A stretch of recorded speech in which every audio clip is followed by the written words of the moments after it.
أعوذ بالله من الشيطان الرجيم. أعوذ بالله من الشيطان الرجيم. بسم الله الرحمن الرحيم. الحمد لله رب العالمين بار الخلائق أجمعين قاسم الجبارين وقاطع دابر المعتدين والصلاة والسلام على أشرف الأنبياء والمرسلين حبيب إله العالمين مولانا أبي القاسم محمد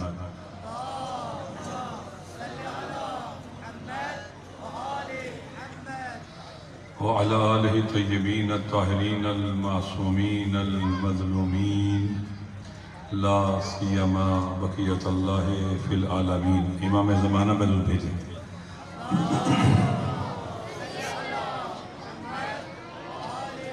واللعنة الدائمة على أعدائهم أجمعين من يوم عداوتهم إلى قيام يوم الدين.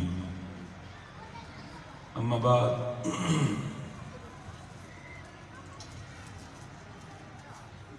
فقد قال الحكيم في كتاب المتين وهو أصدق القائلين.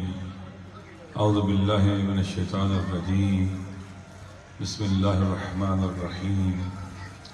إنا أعطيناك الكوثر فصل لربك وانحر إن شانئك هو الأبتر.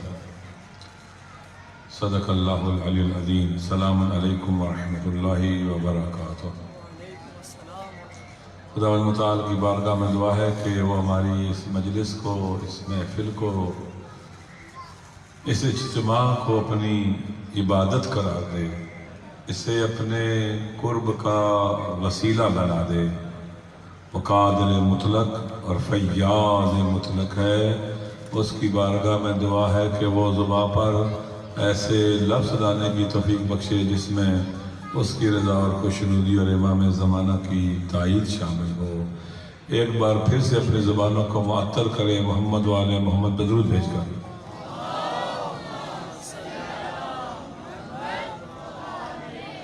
ایسے نہیں، بلند آواز سے بھیجے محمد والے محمد پر.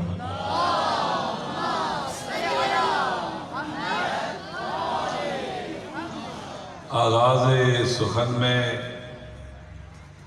آپ تمام حضار گرامی قدر کی خدمت میں آج کس عظیم بابرکت دن کی مناسبت سے، اس میلاد مسعود کی مناسبت سے، عالم ملکوت سے عالم ملک میں سیدہ کائنات کی تشریف فرمائی کی مناسبت سے ہدیہ تبریک و تہنیت پیش کرتا ہوں.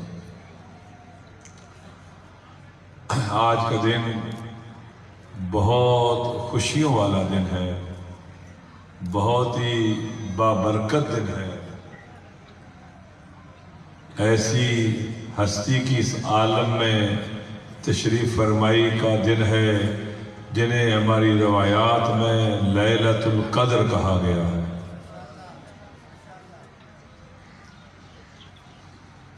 چھٹے امام کی روایت ہے کہ لیلۃ القدر فاطمہ، میری جدہ فاطمہ لیلۃ القدر ہے. ومن ادرک فاطمۃ فقد ادرک لیلۃ القدر. جس نے شہزادی کی معرفت حاصل کر لی، نے پا لیا، اس نے لیلۃ القدر کو پا لیا. قدر والی شخصیت ہے، بہت ہی قدر و منزلت والی شخصیت ہے میری آقا دادی، جس کے اس عالم میں تشریف فرمائی کے لیے خاص اہتمام کیا گیا. میری گفتگو کے دو پہلو ہوں گے. ابتدائی سا مختصر تھوڑا سا بی بی کی عظمت کے حوالے سے، اور پھر موجودہ حالات دوستوں نے کہا ہے، بعض نے.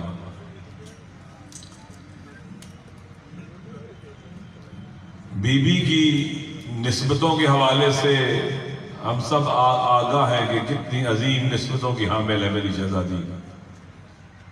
نہ ایسی کسی کی مادر گرامی ہے اور نہ ایسا کسی کا بابا ہے.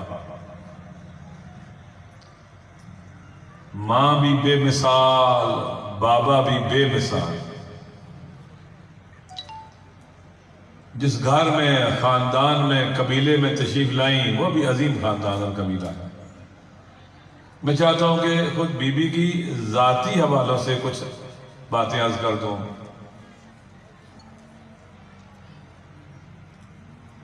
بعض روایات میں سمیت فاطمہ فاطمہ، چھٹے امام سے روایت ہے کہ جناب بی بی کا نام فاطمہ رکھا گیا، کیوں؟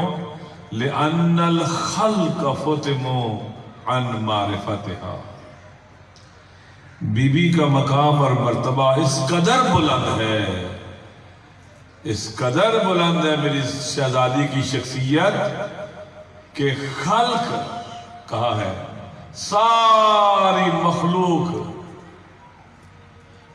بی بی کے مقام معرفت اور معرفت کے اس اعلیٰ منزل تک نہیں پہنچ سکتی۔ لِأَنَّ الْخَلْقَ فُتِمُوا عَنْ مَعْرِفَتِهَا، اے قُطِعُوا عَنْ مَعْرِفَتِهَا۔ مولا علی علیہ السلام بھی نجم البلاغہ میں ارشاد فرماتے ہیں کہ يَنْحَدِرُ عَنِّي السَّيْلُ وَلَا يَرْكَ إِلَيَّ الطَّيْرُ، علم و معرفت کا سیل اور سیلاب میں وہ چوٹی ہوں جس سے اترتا ہے اور کسی کا طائر عقل مجھ تک پرواز نہیں کر سکتا۔ بی بی بھی ایسی شخصیت ہے، کسی کا بھی طائر عقل بی بی کی عظمت کی چوٹیوں اور بلندیوں کو نہیں چھو سکتا، نہیں پرواز کر سکتا، کسی کا بھی۔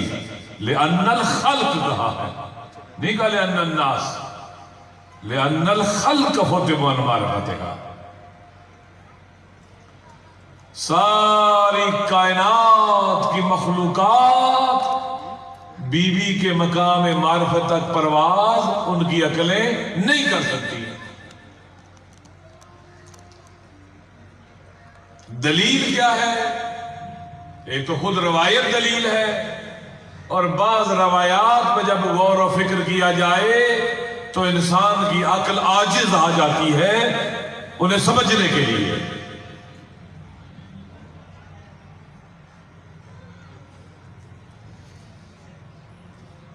ایسی ہستی ہے۔ ہمیں استخارے کی جو دعا تعلیم دی گئی ہے اس میں کیا کہا گیا؟ اللہم انی اسألکا بحق فاطمہ و ابیہا و بالہا و بنیہا و سر المستودع فیہا، بی بی کی شخصیت وہ شخصیت ہے جو خزانہ ہے، جو صندوق ہے سر الہی کا، راز الہی کا سر ہے بی بی کی شخصیت اور ہستی۔ اللہم انی اسألکا بحق فاطمہ و ابیہا و بالہا و بنیہا، خدایا میں تجھ سے سوال کرتا ہوں، طلب خیر کرتا ہوں بحق فاطمہ تھا، بی بی کے صدقے، بی بی کے بابا کے صدقے، بی بی کے شوہر نامدار کے صدقے، بی بی کے بچوں کے صدقے، اور اس راز کے صدقے جو تو نے بی بی میں رکھا ہے۔ بی بی راز الہی کا خزینہ ہے، مخزن ہے، راز الہی اور سر الہی کا۔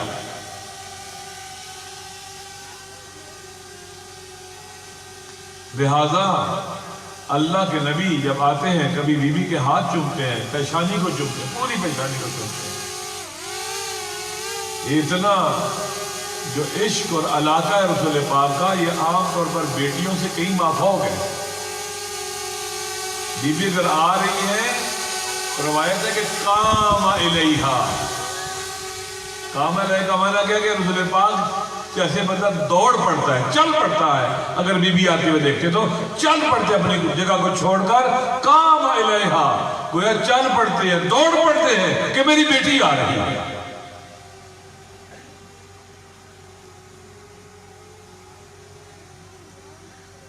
ہاتھوں کو چومتے ہیں، اور جب سخت مشقت کرتے ہوئے گھر میں دیکھتے ہیں تو بی بی کو دیکھ کر رو پڑتے ہیں۔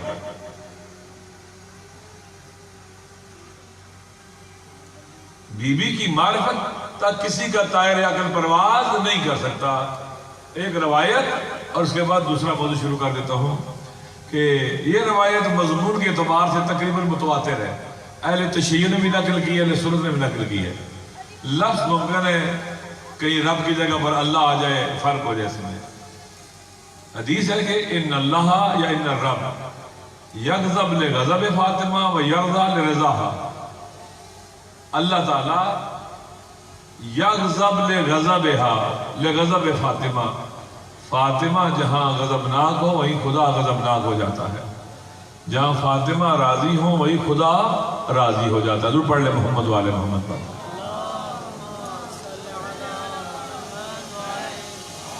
نہیں ایسا نہیں، بلند آواز سے بھیجے محمد والے محمد پر، تاکہ مجھے پتہ چلے اب جاگ رہے ہیں، سوئے میں نہیں ہے۔ دیکھیں اس کائنات کے اندر ایک نباتی زندگی ہے، ایک حیوانی زندگی ہے مثلا، اور ایک انسانی زندگی ہے۔ نباتات کی حیات کا تعلق دار مدار کس پر ہے؟ کہ کچھ چیزوں کو جو ان کی مزاج اور طب کے ساتھ میچ کرتی ہے انہیں جذب کرتے ہیں نباتات، اور جو میچ نہیں کرتی ان کے طب کے ساتھ انہیں دفع کرتے ہیں۔ جذب اور دفع ہے وہاں۔ کچھ چیزوں کو، پانی کو جذب کر لیتے ہیں، سورج کی کرنوں کو جذب کر لیتے ہیں، کچھ چیزوں کو دفع کر دیتے ہیں۔ حیوانی زندگی میں حیوان کچھ چیزوں کو پسند کرتے ہیں، کچھ کو ناپسند کرتے ہیں، اور وہ بھی اپنی طب کی بنیاد پر، اپنے مزاج کی بنیاد پر کچھ چیزوں کو پسند کرتے ہیں حیوانات، اور کچھ کو ناپسند کرتے ہیں۔ یعنی کچھ کی طرف اٹریکٹ ہوتے ہیں، انہیں جذب کر لیتے ہیں، کچھ کو دفع کر دیتے ہیں۔ حیوانی پسند اور ناپسند ان کے مزاج، ان کی طبی میلانات کے مطابق ہوتی ہے حیوانات کے اندر۔ یہ حیوانی زندگی ہے۔ اور چھٹے امام صلی اللہ علیہ وسلم سے روایت ہے کہ دعامت الانسان العقل، انسان کا جب مرحلہ آتا ہے انسانی حیات کا، تو اس میں انسانی پسند اور ناپسند یہ طبی میلانات کی وجہ سے نہیں ہوتی ہے، عقل کی وجہ سے ہوتی ہے۔ جہاں عقل کہتی ہے وہاں انسان راضی ہوتا ہے، جہاں عقل کہتی ہے وہاں انسان غضبناک اور ناراض ہوتا ہے۔ یعنی اگر انسان کی ڈیفینیشن کی جائے تو الانسان وہ ہے جو کہ یغضب لغضب العقل و یرضا لرضا العقل، یہ انسان ہے۔ کیوں راضی ہے؟ چونکہ عقل راضی ہے۔ کیوں غضبناک اور ناپسند کر رہا ہے؟ چونکہ عقل ناپسند کر رہی ہے۔ خواہشات نفسانی کی وجہ سے اس کا غضب اور رضا نہیں ہے، ہوا و ہوس کی وجہ سے نہیں ہے، دنیا کی محبت کی وجہ سے نہیں ہے، طبی میلانات اور غرائز کی وجہ سے نہیں ہے۔ اس کے وجود پر، اس کی رضا اور غضب پر عقل کی حکمرانی ہے۔ یہ ہے انسان، یہ متوازن آدمی، جہاں پر بھی عقل کی حکمرانی نہیں ہوگی رضا اور غضب پر، بلکہ طبی میلانات کی حکمرانی ہوگی، پھر معاشرے میں عدل و انصاف نہیں نظر آئے گا، معاشرے میں توازن نظر نہیں آئے گا، معاشرے میں تعادل نظر نہیں آئے گا، امن نہیں ہوگا، سکون نہیں ہوگا، سکھ نہیں ہوگا، چین نہیں ہوگا، ظلم ہوگا، بحران ہوگے اور مشکلات ہوگی۔ کیونکہ جن کے ہاتھ میں باغ ڈور ہے، پاور ہے، وہ انسان نہیں ہے، وہ حیوانی زندگی کے مرحلے پر ہے۔ ان کی پسند اور ناپسند وہ طبی میلانات کے نتیجے میں راضی بھی ہے، ناراض بھی ہے، دوست بھی ہے، دشمن بھی ہے۔ حیوانی غرائز ان پر حکومت کرتے ہیں، خواہشات نفسانی کی حکومت ہے ان کے وجود پر۔ کیوں اس سے راضی ہیں؟ ہوا و ہوس کی خاطر، دنیا کی محبت کی خاطر، خواہشات نفسانی کی خاطر۔ افرائیت من اتخذ الہہ ہوا، ان کا معبود ان کی ہوا و ہوس ہے، وہ اس کو پوجتے ہیں، وہ اس کے تابع ہیں اور اس کے پیرو ہیں۔ انسان کون ہے؟ چھٹے امام کا ارشاد فرماتے ہیں دعامت الانسان العقل، انسان وہ ہے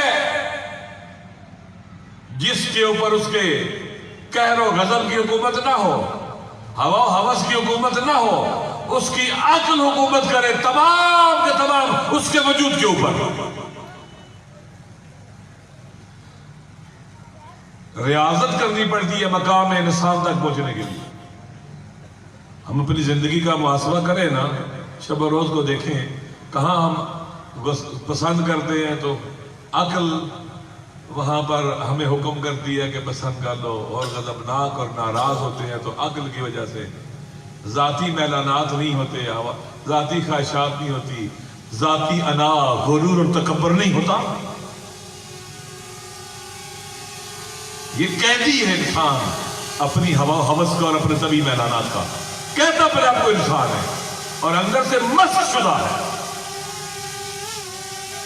آپ اپنی معاشرے کو دیکھو، اپنے اطراف کو دیکھو، گلی کوچوں کو دیکھو، معاشرے کے اندر دنیا کو دیکھو، سیاستدانوں کو دیکھو، حکمرانوں کو دیکھو، پاورفل طبقات کو دیکھو، بیوروکریسی کو دیکھو، مقتدر لوگوں کو دیکھو، اسٹیبلشمنٹ کو دیکھو، کہیں تعادل نظر نہیں آتا، کہیں توازن نظر نہیں آتا، بحران ہی بحران جنم لے رہے ہیں۔ پاکستان کو چھوٹے سے سیمپل کے طور پر لو، پوری دنیا کو دیکھ لو، حیوان حکومت کر رہے ہیں، حیوانی میلانات اور غرائز اور طبی میلانات اور غرائز نے پوری دنیا کو برباد کر رکھا ہے،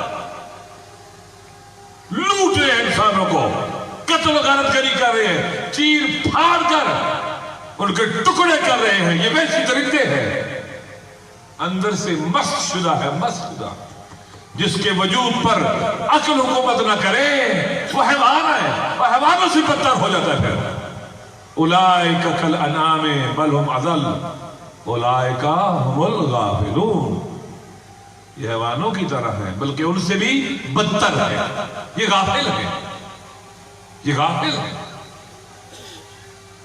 درود پڑھ لے محمد و آل محمد پر، ایسے نہیں بلند آواز سے،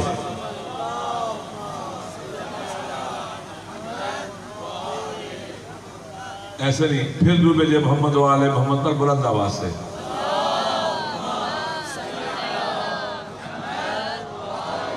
تو انسان ہونے کا معیار کیا ہے؟ دعامت الانسان العقل، یعنی یہ راضی ہو کیوں؟ چونکہ عقل راضی ہے، یہ غضبناک ہو کیوں؟ چونکہ عقل غضبناک ہے۔ یہاں پر یہ انسان ہے۔ آئے اپنی مسجدوں کو دیکھ لیتے ہیں، مدرسوں کو دیکھ لیتے ہیں، امام بارگاہوں کو دیکھ لیتے ہیں، گھروں کو دیکھ لیتے ہیں، بازاروں کو دیکھ لیتے ہیں، گلی کوچوں کو دیکھ لیتے ہیں، اپنے شہروں کو دیکھ لیتے ہیں، اپنی سوسائٹی اور معاشرے کو دیکھ لیتے ہیں، کہیں انسان نظر آتے ہیں جو ایسے ہوں؟ ایک زمانے میں شعر سنا تھا کہ فرشتوں سے بہتر ہے انسان بننا مگر اس میں لگتی ہے محنت زیادہ۔ اس وقت شعر سمجھ نہیں آتا تھا۔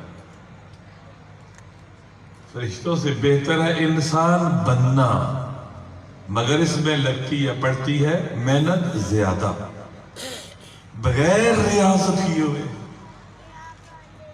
جس دنیا میں آنے سے پہلے ماں کے شکم سے شروع ہونی چاہیے، بلکہ ماں کے شکم میں آنے سے پہلے شروع ہونی چاہیے، تو کہ ایک انسان معاشرے میں وجود پائے۔ بہت اہمیت کی حامل ہے۔ ماں کیسی ہو، باپ کیسا ہو، ان کی غذا کیسی ہو، ان کی زندگی کیسی ہو، ان کے گھر کا ماحول کیسا ہو، اس دنیا میں انسان لانے کے لیے تاکہ معاشرے میں شمر جنم نہ لیں، خولی جنم نہ لیں، حربلہ جنم نہ لیں، یزید جنم نہ لیں، عمر ابن سعد جنم نہ لیں، دنیا پرست، ہوا پرست، شہوت پرست جنم نہ لیں، شیطان اور ابلیس ذاتے جنم نہ لیں۔ انسان بننا ہے، انسانوں نے دنیا میں آنا ہے، معاشرے نے انسانی بننا ہے۔ میں مصائب نہیں پڑھنا چاہتا، آپ کربلا دیکھو، امام حسین علیہ السلام کے شہادت کے بعد ان کے بدن کے ساتھ کیا کر رہے تھے؟ یہ انسان تھے،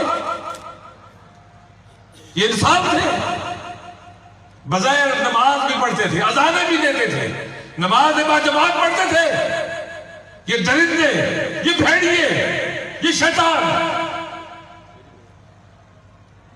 یہ منافق، ایسے انسان جو بچوں کے گلے میں تیر مارنے والے. اور آج دیکھ لو دنیا میں، دنیا آج کی بھی ایسے ہی ہے. آپ دیکھ لو عالمی سیونزم کو دیکھ لو، امریکہ کو دیکھ لو، اسرائیل کو دیکھ لو، ان عرب ظالم خائن اور اندر سے مست شدہ شیطان شیخوں کو دیکھ لو. حیوان ہے یہ سارے کے سارے. ان کو دیکھ لو کیسے انسان جنم لیں گے، کیسے دنیا میں انسان آئیں گے. جب قرآن ان کی ہوا ہوس کے نیزوں پر بلند ہو، ان کی خواہشات نفسانی کے نیزوں پر قرآن پڑا ہوا ہو، کیسے انسان تربیت پائیں گے؟ جہاں سے حق کی ترویج نہ ہو، ذاتی بغض، کینے، اناد، تعصب اور نفرت کی بنیاد کے اوپر لوگوں تک دین پہنچایا جائے، جعلی دین پہنچایا جائے لوگوں تک، جو ان کی اپنی منشا اور مرضی کے مطابق ہے. وہ نہیں ہے جو انبیاء کا دین، جو قرآن کا دین، جو ہمارے نبی اور اہل بیت کا دین، جو پاکیزہ دین ہے، جو دین اسلام ہے. لہذا انسان بننا، امام فرماتے ہیں دعامت الانسان العقل، انسان کی انسانیت کا ستون عقل ہے. عقل جہاں عقل کے انسان کون ہو گیا؟ یرضا لرضا العقل و یغضب لغضب العقل. کیوں پسند کر رہے اس چیز کو؟ کیونکہ عقل کہہ رہی ہے، عقل کی حکومت ہے، وہم کی حکومت نہیں ہے. کیوں غضبناک ہے؟ عقل کہہ رہی ہے غضبناک ہے. اسے کہتے ہیں ہمارے علماء فلاسفہ کی حیات معقول کا معامل اور مالک. عقلانی حیات، یہی حیات طیبہ ہے، یہی انسانی حیات ہے، یہی ہے وہ فَلَنُحْيِيَنَّهُ حَيَاتًا طیبہ. جو اللہ نے حیات طیبہ دینی ہے، پاکیزہ حیات، یہی حیات ہے جو حیات معقول، عقلانی حیات، عقل کے تابع زندگی اور حیات یہ ہے. بہت مشکل ہے اس مقام تک پہنچنا، ریاضت کرنی پڑتی ہے. اسکول کیسے ہو، ٹیچر کیسے ہو، ماں باپ گھر کا ماحول کیسا بنائیں، گلی محلے کا ماحول کیسا ہو، دوستیاں کیسی ہو، اطراف کیسا ہو، تاکہ ایک انسان وجود پائے، ایک انسان پرورش پائے. یہ ہے انسان بننا. نباتی زندگی سے بالاتر اگر حیوانی زندگی، اس سے اوپر انسانی حیات اور زندگی. اس سے اگلا مرحلہ کون سا ہے؟ جسے ہمارے علماء بیان کرتے ہیں کہ انسان کا ارادہ عقل کے تابع نہیں ہے. انسان کا ارادہ فنا ہے اللہ کے ارادے میں. مافو کیسے؟ انسان کا ارادہ فنا ہو جائے اللہ کے ارادے میں. جو خدا چاہتا ہے وہ یہ چاہے، جو خدا ناپسند کرتا ہے وہ یہ ناپسند کرے. اسے کہتے ہیں مقام عصمت کبریٰ. مقام عصمت کبریٰ کہ اس کو کیسے بیان کرے؟ یعنی یہ بندہ جو ہے یرضا لرضا رب، لرضا رب یا لرضا اللہ، و یغضب لغضب اللہ. یہ راضی ہے کیوں؟ چونکہ اللہ راضی ہے. یہ مقام عصمت ہے. یہ غضبناک ہے کیوں؟ چونکہ اللہ غضبناک ہے. اس کا ارادہ اللہ کے ارادے میں فنا ہو گیا. جس کا ارادہ اللہ کے ارادے میں فنا ہو جائے وہ مقام عصمت پر فائز ہو جاتا ہے. یہ ہمارے وہم و گمان سے بھی بالاتر ہے. یہ مقام جو انبیاء اور معصوموں کو حاصل ہے. یرضون لرضا اللہ و یغضبون لغضب اللہ. انبیاء راضی ہے. کیوں راضی ہے؟ چونکہ اللہ راضی ہے. اس چیز پر راضی ہے کیوں؟ چونکہ اللہ راضی ہے. غضبناک ہے، کیوں؟ چونکہ اللہ غضبناک ہے. ان کی رضا تابع ہے اللہ کی رضا سے. ان کی رضا کا سرچشمہ اللہ کی رضا ہے. ان کے غضب کا منشا اور سرچشمہ اللہ کا غضب ہے. چھٹے امام نے یہ نہیں فرمایا. کیا فرمایا بی بی کے بارے میں؟ ان الرب، یا رسول پاک کی جو حدیث ہے، ان اللہ یا ان رب یرضا لرضا فاطمہ یا لغضب فاطمہ، یغضب لغضب فاطمہ و یرضا لرضا فاطمہ، کہ اللہ راضی ہے. کیوں راضی ہے؟ کہاں راضی ہے؟ جہاں فاطمہ راضی ہے. پہلے والا مرحلہ کیا تھا کہ ان معصوموں کی غضب کا منشا اور سرچشمہ اللہ کا غضب، رضا کا سرچشمہ اور منشا اللہ کی رضا. لیکن بی بی کے بارے میں رسول پاک کیا فرماتے ہیں؟ بی بی کی رضا سرچشمہ ہے اللہ کی رضا کا، اور بی بی کا غضب سرچشمہ اللہ کی رضا کا. درود پڑھیں محمد و آل محمد. کچھ سمجھ آ سکتا ہے؟ ہماری عقلوں سے بالاتر ہے. مولا علی نے کہا تھا کہ ینحدر عن السیل ولا یرقی لی الطیر، میں وہ بلند چوٹی ہوں جس سے علم و معرفت کا سیل اترتا ہے. سیل اترتا ہے، سیلاب کی شکل میں آتا ہے. ہر کس و ناقص اس کے مقابلے میں نہیں ٹھہر سکتا. اس کے مقابلے میں کھڑا ہونے کے لیے سلمان کا ظرف چاہیے، میثم تمار کا ظرف چاہیے جو استفادہ کر سکے. وَلَا يَرْقَى عَلَيَّ الطَّيْرُ، اور کسی کا طائر یا کر مجھ تک پرواز نہیں کر سکتا. آپ مجھے بتلائیں اس حدیث کو بھی سمجھا سکتا ہے مجھے، جو ہمارے اہل سنت بھائیوں کی کتب میں بھی لکھی ہے، اہل تشیع نے بھی لکھی ہے، کہ مقام عصمت یہ ٹھہرے کہ معصوم کی رضا کا منشا اور سرچشمہ اللہ کی رضا کا سرچشمہ ہے، اللہ کی رضا ہے، اور معصوم کے غضب کا سرچشمہ اور منشا اللہ کا غضب ہے، اللہ کے غضب کا سرچشمہ ہے، اللہ کا غضب سرچشمہ ہے. بی بی کے بارے میں کیا کہا؟ بی بی کی رضا سرچشمہ ہے، منشا ہے اللہ کی رضا کا، اور بی بی کا غضب منشا ہے اللہ کے غضب کا. انسانی عقل و شعور سے بالاتر ہے. بی بی یہ اسی لیے امام نے کیا فرمایا؟ سمیت فاطمہ فاطمہ لأن الخلق فتن عن معرفتها، اس لیے کہ ساری مخلوق بی بی کی معرفت کو نہیں پا سکتی. فتن یعنی کوتے عن معرفت ہے ساری مخلوقات، مگر یہ کہ جتنا انہیں عطا کیا جائے. بی بی کو پہچانے یا خدا پہچانے یا وہ ہستی پہچانے. جب بی بی آتی تھی خود سوچے، جملہ یہ ہے عربی کی عبارت کا کاما الیہا. کاما الیہا کا معنی کہ رسول پاک کھڑے ہوتے تھے، نہیں، بی بی کو آتے دیکھ کر رسول پاک بی بی کو چل پڑتے تھے تیزی کے ساتھ، کھڑے نہیں ہوتے تھے.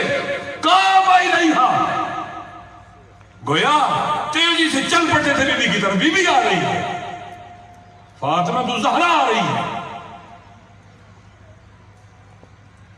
بی بی کا مقام عظمت ہمارے فہم و فراست سے کہیں بالاتر ہے. محل مناسب نہیں اس سے زیادہ بات کرو. درود پڑھے محمد و آل محمد پر.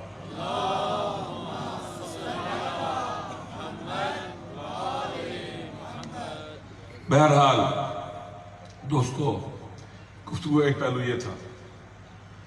دوسرا پہلو موجودہ حالات ہیں جس کی طرف پہلے اشارہ کیا کہ دنیا ہوا و ہوس کے پجاری دنیا پر مسلط ہے. جس دنیا میں ہم رہتے ہیں، قابیل کی نسل دنیا کے اوپر اپنے تسلط کو باقی رکھنے کی پوری کوشش کر رہی ہے. قاتلوں کی نسل، قابیل کی نسل. اگر حابیل اور قابیل بھول جائے قاتل کون ہے تو کاف سے یاد رکھو، جس کے نام کے ساتھ کاف ہے وہ قاتل ہے. قابیل ایک طرف قابیل کی نسل ہے، قاتل نسل ہے، قتل کرنے والی نسل ہے، جو دنیا پر اپنے تسلط کو باقی رکھے ہوئے رکھنے کی کوشش کر رہی ہے اس کو. اور ایک طرف حابیلی ہے، نسل حابیل ہے، اہل تقویٰ ہے، جن کی قربانی خدا قبول کرتا ہے، جن کا اخلاص انہیں خدا کی نگاہ میں مقبول بنا دیتا ہے۔ انما یتقبل اللہ من المتقین، خدا صرف اور صرف متقین کے عمل کو قبول کرتے ہیں، اور بس۔ کلمہ حسر کے ساتھ خدا نے فرمایا انما یتقبل اللہ، یعنی ما یتقبل اللہ الا من المتقین، اللہ قبول نہیں کرتا کسی چیز کو مگر متقین سے۔ ایک طرف قابیلی نسل ہے جو پوری دنیا کو چیر پھاڑ کے اپنے راستے کی رکاوٹوں کو ہٹانا چاہتی ہے، اور اپنے نمرودی نظام اور فرعونی نظام کو دنیا پر باقی رکھنا چاہتی ہے، اور ایک طرف نسل حابیل ہے،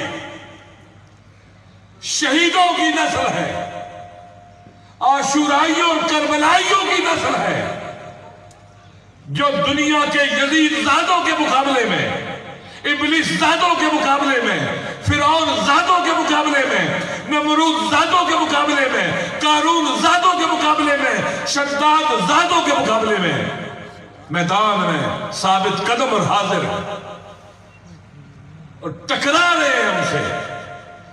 میری شہزادی سے سیکھا ہے انہوں نے اس شعور اور بصیرت کو، شہزادی سے لیا ہے متقین۔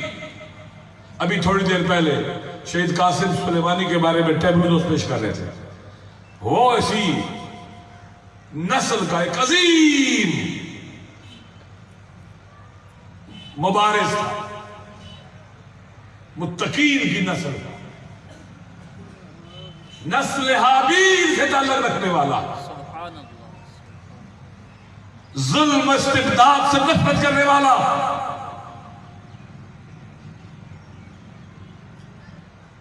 اسی نسل سے تعلق، کربلائی نسل، عاشورائی نسل سے تعلق رکھنے والا، مکتب کربلا، مکتب ولایت میں پرورش پانے والا، پروردہ مکتب ولایت اور کربلا کا قاسم سلیمانی۔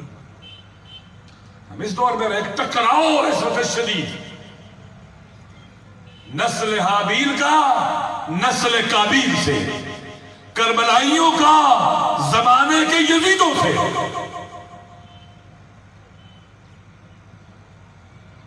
اور یہ ٹکراؤ انتہائی حساس مرحلے میں داخل ہو چکا ہے،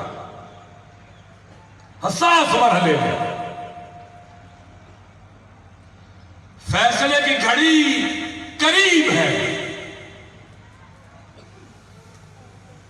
فیصلے کی گھڑی قریب آ پہنچی ہے۔ ایک طرف عالمی استکبار، عالمی امپیریلزم، امریکہ کی ہیجمونی اور اقتدار دنیا کے اوپر،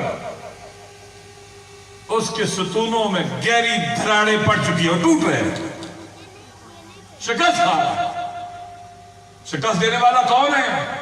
قاتلوں کی اس نسل کو، حضرت حابیل یعنی شہداء کی نسل سے تعلق رکھنے والا، مکتب کربلا میں پرورش پانے والا امام خمینی اور ان کے تربیت شدہ لوگ یعنی رہبر اور ان کے پیروکار، اور بس یہ لوگ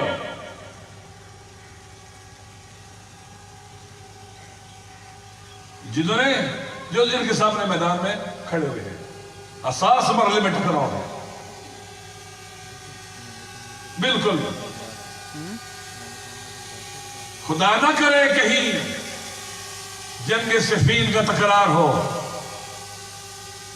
اور نیزوں پر قرآن دیکھ کر کچھ سادہ لوگ دھوکہ کھا جائیں، ایسا نہ نہیں ہوگا۔ اس لیے گزشتہ تاریخ ہے، اس کو بصیرت کی نگاہ سے پڑھنا چاہیے، اس سے عبرت بھی لینی چاہیے، سبق بھی لینا چاہیے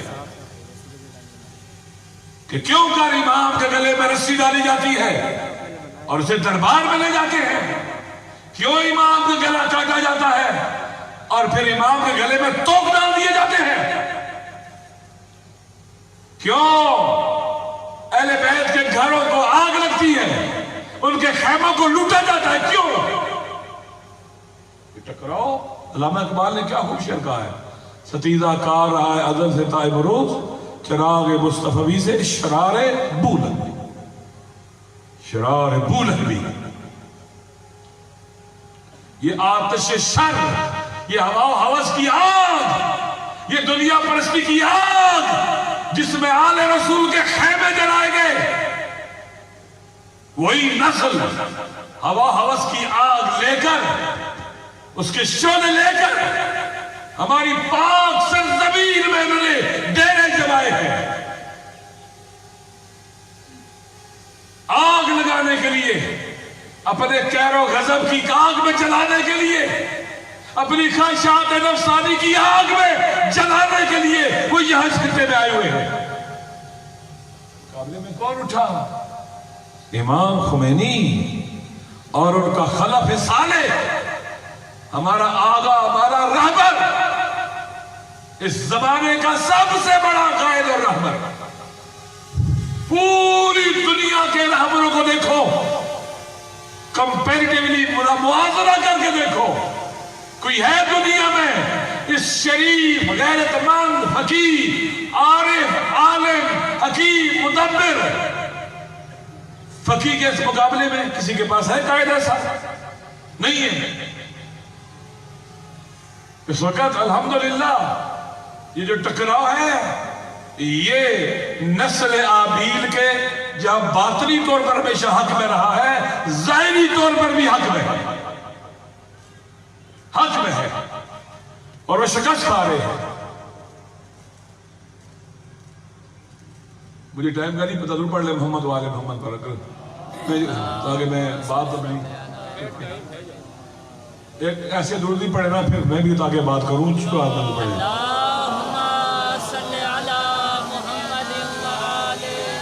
میں نے کہوں گا لنگر اچھا رکھے، درود پڑھے محمد والے ہوگا۔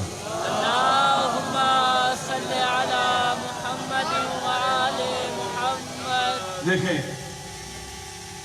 قاسم سلیمانی صاحب سے پاکستان کی ایک انٹیلیجنس ایجنسی کے سربراہ، آج میں وہ کور کمانڈر ہیں، وہ ملے ان سے وہاں، تو انہوں نے کہا ان سے کہ افغانستان کے حوالے سے بات ہوئی، تو جو وہ کہہ رہے تھے، ان جنرل صاحب نے کہا یہ پاکستان کے اس سے نقصان میں ہے، انہوں نے کہا پھر ہم اپنی بات سے پیچھے ہٹ جاتے ہیں، افغانستان میں ہماری آپ کے پیچھے نماز ہے، جو آپ کرو گے وہ ہم قبول کریں گے، ہم ساتھ دیں گے، پاکستان کا نقصان نہیں ہونا چاہیے۔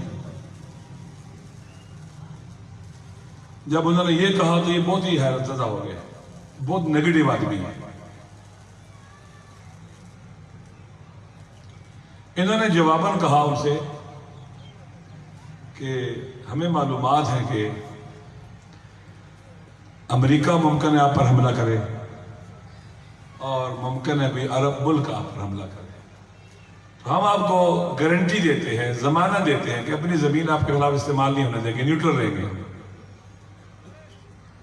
انہوں نے جواب دیا، جہاں تک امریکہ کا ہم پر حملے کا بات کر رہے ہیں، آپ پریشان نہ ہوں، 40 سال میں 5 جنگیں میں نے امریکہ سے لڑی اور اس کو شکست دی ہے، امریکہ مسئلہ نہیں ہے ہمارے لیے۔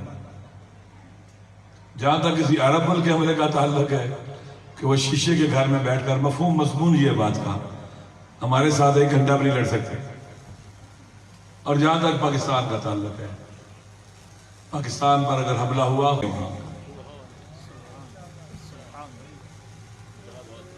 وہ اس نگاہ سے پاکستان کو دیکھتے تھے۔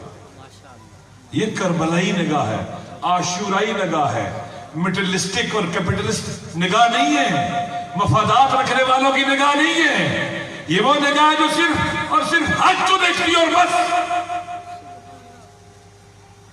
دشمن کے مکروہ عزائم کو دیکھتی ہے اور انہیں ناکام بنانے کی کوشش کرتی ہے۔ یہ نسل ہے، اللہ بھی کہتا فلسطینی ہم جائیں جہاں جو کرنا کریں، ہم کیوں فلسطین کا ساتھ دیں؟ ہم امریکہ سے دوستی لگاتے ہیں، ہمارے اطراف میں سب امریکہ کے نوکر بن گئے ہوئے ہیں، سب ملے ہوئے ہیں، ہم کیوں امریکہ سے لڑے؟ نہیں، مکتب کربلا میں اور شہیدوں کے مکتب میں حق کا ساتھ دیا جاتا ہے، مفادات کا ساتھ نہیں دیا جاتا، حق آگے ہوتا ہے۔ لہذا انہوں نے ضرور پڑھ لیا محمد والے ہوں آگے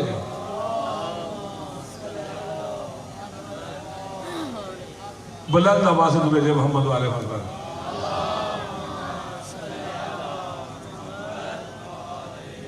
حق کا ساتھ ہے۔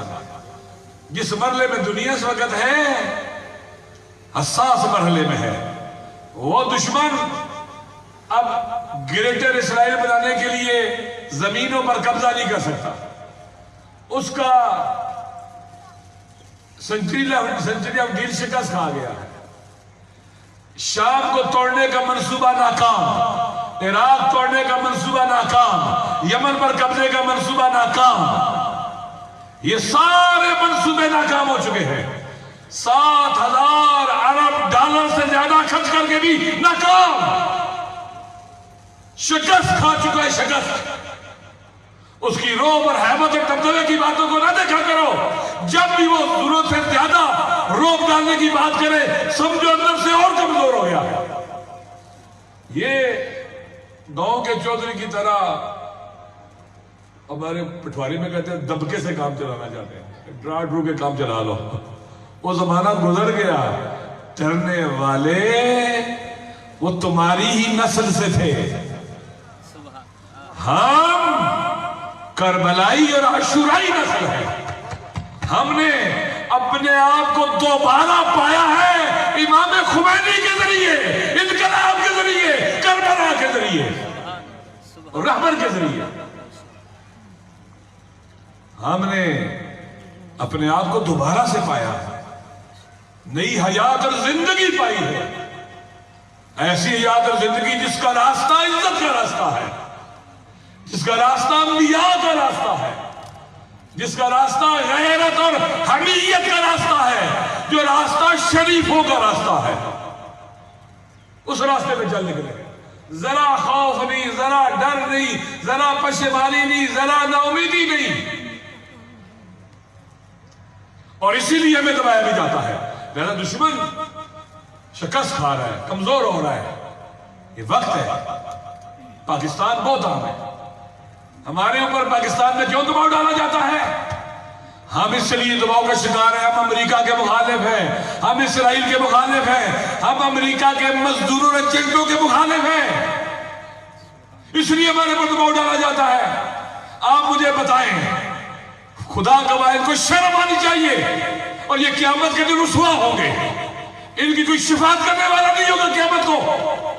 نواسہ رسول کی عزاداری کے جرم میں شیڈول 4 میں ڈالتے فیار کاٹ کے۔ یہ تمہارا نامہ عمل ہے جو تم لے کے جاؤ گے قبر میں اور قیامت میں، اور رسوا ہوگی اس دن۔ تم ہمیں ڈرانا چاہتے ہو، خوفزدہ کرنا چاہتے ہو، تم ہمیں مار کے نہیں ڈرا سکے، خود کش حملوں کے لیے نہیں ڈرا سکے، ان ایف آئی آروں کے ذریعے اور شیڈول 4 کے ذریعے ڈراؤ گے نہیں۔ یہ تم اپنے آپ کو اپنے نقاب سے چہرہ اتار رہے ہو، تم اپنے آپ کو دکھا رہے ہو۔ کس ضابطے کے تحت شیڈول 4 اس لیے بنایا گیا تھا، اس لیے بنایا گیا تھا کہ تم عزاداروں کے خلاف، نواسہ رسول سے عشق کرنے والوں کے خلاف تم شیڈول 4 میں فیارے کاٹو گے، شیڈول 4 ڈالو گے۔ بہت چھوٹے ہو تم۔ اس سے تو یزید کو تکلیف ہوتی تھی، اس سے تو یزید کی بادشاہت کے وارثوں کو تکلیف ہوتی تھی۔ وہ عزاداری سید و شہداء پر اور زیارت مولا حسین پر کرے لگا سکے نہیں۔ حسین اور عزادار کل بھی تھے، آج بھی ہیں، اور قیامت تک رہیں گے، تم نہیں رہو گے۔ تم اپنا سیاہ منہ لے کے قیامت کے دن جاؤ گے۔ اس لیے ہمارے اوپر دبایا جاتا ہے، پوری طاقت سے ہمیں کچلنے کی کوشش کی گئی، تم نے تکفیر کروائی، یہ تکفیری تم نے پالے تھے، یہ قاتل تم نے پالے تھے، انہیں منظم تم نے کیا تھا، یہ دہشت گردی تم کرواتے تھے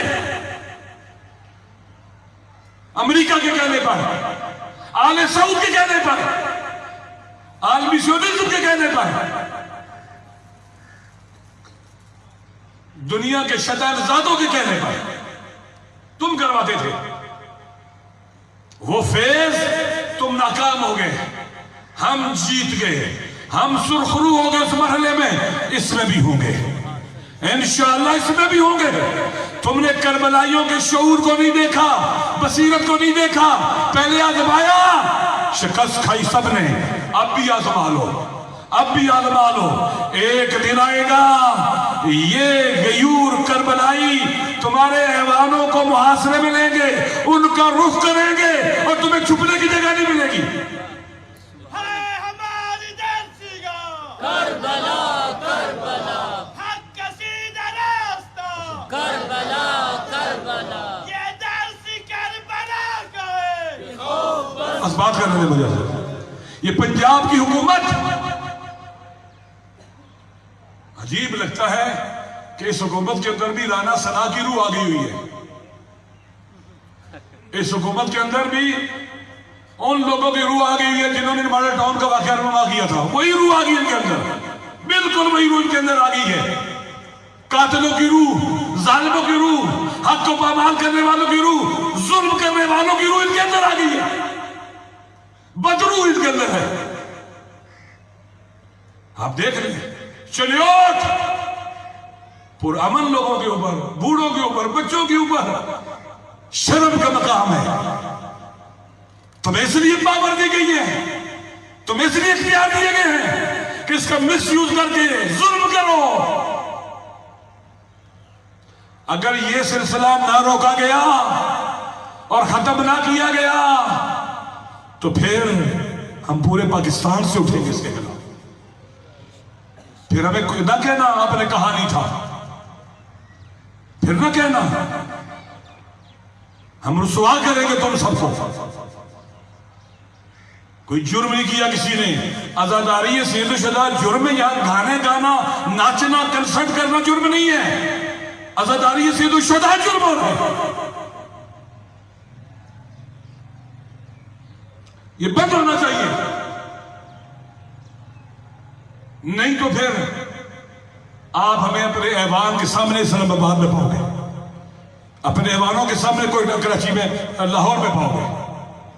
یہ ہمارے لیے پنجاب کو بالکل جیل بنا رہے ہیں، جیل، شہروں کو جیل بنا رہے ہیں، شریف لوگوں کو شیڈول 4 میں ڈال کر کہتے ہیں تم تھانے سے باہر نہیں جا سکتے، زندان بنا رہے ہیں پاکستان کے اس خوبصورت صوبے کو، پنجاب کی حکومت زندان بنا رہی ہے۔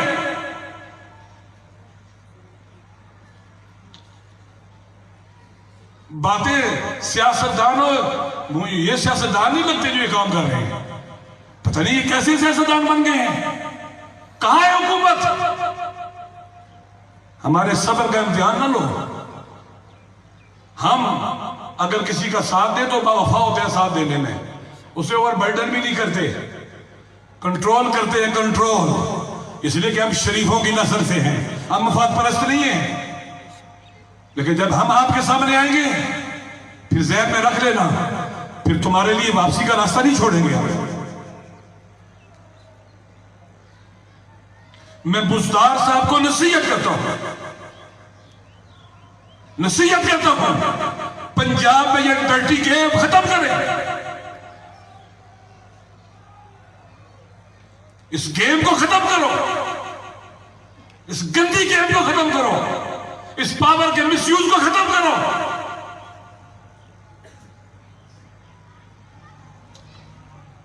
ہم سمجھتے تھے کہ تم آؤ گے، نئی حکومت آئے گی، تمہارے پہلے والے دکھ درد کم ہو جائیں گے، نہیں ہوئے، بڑھ گئے، بڑھ گئے۔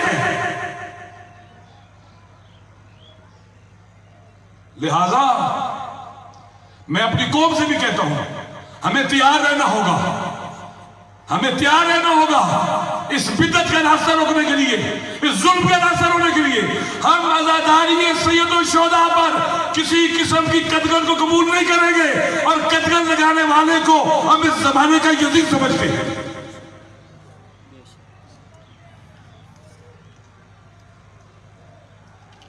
بس کرو،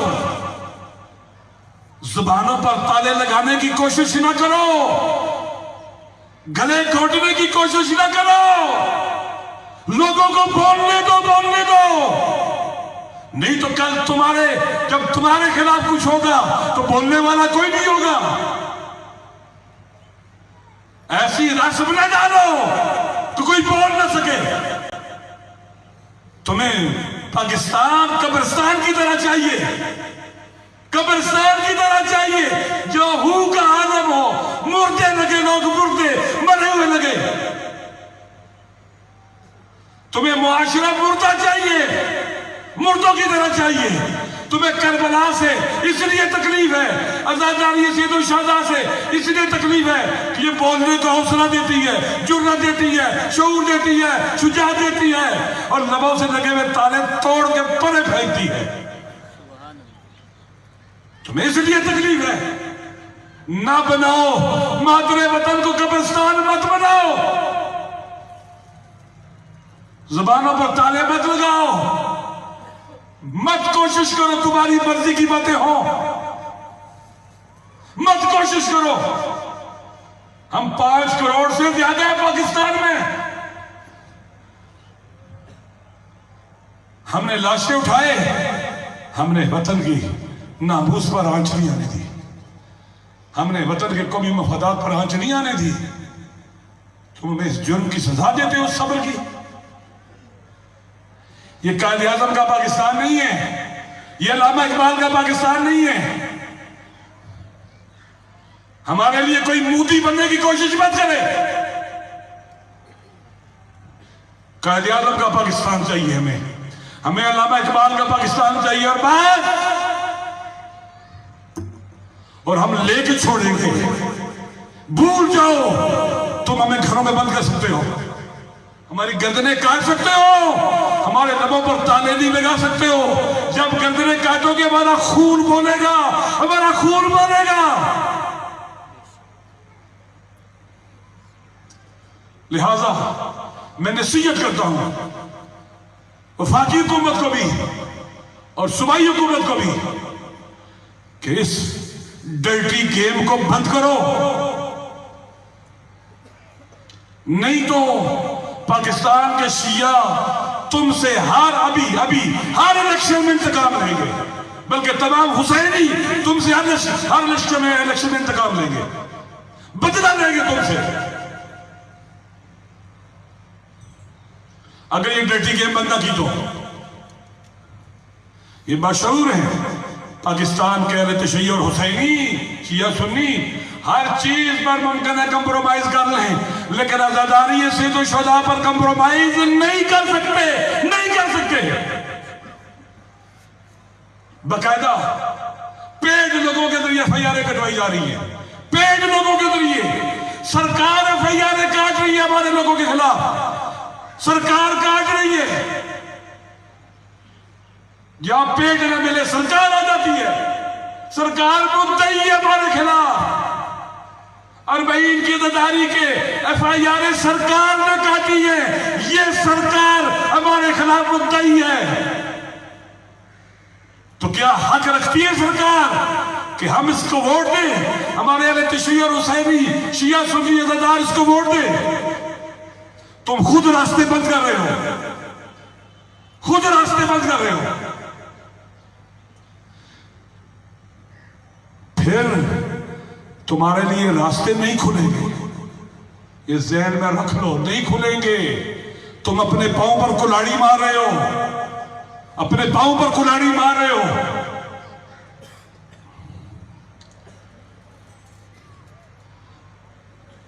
اس سے پہلے کہ دیر ہو جائے اور پانی پلوں سے گزر جائے، اس ڈرٹی گیم کو روک دو، نہیں تو ہم پاکستان کی گلی کوچوں میں شہروں میں ہر جگہ تمہارے خلاف نکلیں گے، اور کچھ بھی ہو جائے نکلیں گے، نہیں چھوڑیں گے اپنے حقوق کے پامال کرنے والوں کو۔ ہم راستہ روکیں گے، ہم اس رسم ستم کو روکیں گے، ہم ذلت کی زندگی پر موت کی عزت کو ترجیح دینے والے ہیں۔ ہم نے یہ کربلا سے سیکھا ہے ہاتھ منا ذلہ، ہے ہاتھ منا ذلہ، ہے ہاتھ منا ذلہ۔ السلام علیکم ورحمۃ اللہ۔